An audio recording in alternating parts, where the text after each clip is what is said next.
कई लोग कहते हैं क्या सच में घर की टॉक्सिसिटी क्या हीलिंग से ठीक हो सकती है?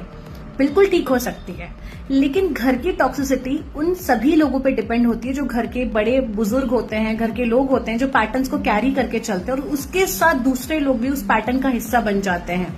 कई बार इसमें फीमेल्स भी सफरिंग झेलती हैं कई जगह पर, लेकिन कई जगह पर मेल्स भी आजकल सफरिंग झेल रहे हैं। हमारे देश में स्पिरिचुअलिटी के नाम पे एक बिजनेस चलाया जा रहा है कि स्पिरिचुअलिटी में ये है, उसी को गम कसर खानी चाहिए, मतलब उसी को ही शांत रहना चाहिए तो चीजें हो जाएंगी। नहीं, अगर आप ये सीख रहे हैं किसी स्पिरिचुअलिटी में तो ये स्पिरिचुअलिटी नहीं है। इसका मतलब ये है कि उस इंसान को भी स्पिरिचुअलिटी का मतलब पता नहीं है और वो आपको भी गलत शिक्षा दे रहा है।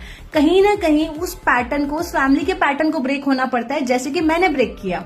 मैं भी कैसे परिवार से हूं जहां पर बचपन से सिर्फ औरतों को ही सफरिंग झेलनी पड़ी, किसी मेल ने सफरिंग नहीं झेली है, लेकिन मैंने उस पैटर्न को ब्रेक किया। तो आप क्यों नहीं कर सकते?